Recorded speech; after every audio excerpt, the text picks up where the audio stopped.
గ్రామ జీవితం అమ్మ వంటిది, నగర జీవితం అవసరమైనది అంటాను నేను. Very true, Pranav. Cities have all the opportunities and facilities, and villages have a beautiful nature and simplicity. To keep going, we should respect and understand both. Let's listen to our friends of class 3D to know their views of two different kinds of lifestyles. తాతయ్య, మేము ఊరికి వచ్చాము.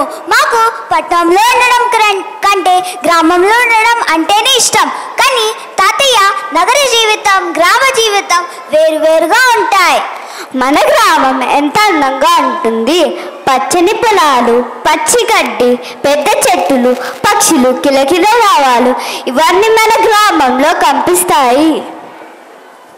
గ్రామంలో మనం స్వేచ్ఛగా ఆడుకోవచ్చు, కానీ పట్టణాలలో మనం పార్క్లోనే ఆడుకోవచ్చు. స్నేహితులతో కలిసి నది దగ్గర ఆడుకుంటే ఎంత సరదాగా ఉంటుందో. చెరువుల నీళ్ళతో పంటలు పండుతాయి. ముద్దైన మట్టి మొదలా ఉంటుంది. కానీ మనకు చదువు, ఆసుపత్రులు, ఉపాధి అవకాశాలు కావాలంటే మనం నగరానికి వెళ్ళాలి.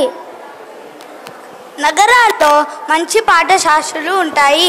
వైద్యం, విద్య, ఉద్యోగాలు అందుబాటులో ఉంటాయి. అందుకే మనం మన అవసరాల కోసం నగరానికి వెళ్ళడం అవసరం. అలాగనే గ్రామాన్ని వదిలివేయకూడదు.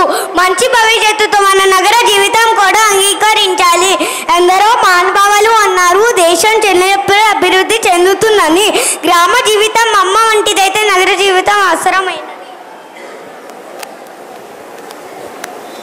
అందుకే మన అవసరాల కోసం నగరానికి వెళ్తున్నాం. మన ఆనందం కోసం గ్రామాలలో ఉంటున్నాము.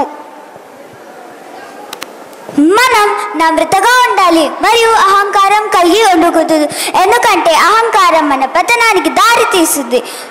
చెట్టు ఎంతో ఉపయోగపడినా దాని వేలు భూమిలో ఉన్నట్టు మనిషిలో అహంకారం అనే వేలు ఉండకుండా చూసుకోవాలి. మూలాలు తాకే విధంగా మనం నమ్రతగా ఉండాలి. అహంకారం మన పతనానికి దారి తీస్తుంది. గ్రామమైన నగరమైన మనకున్న ప్రకృతి అందాలు సద్వినియోగించుకుంటూ మనం ముందుకు సాగిపోవాలి. అవును, నువ్వు చెప్పింది నిజమే. గ్రామాలు పట్టుకొమ్మలు.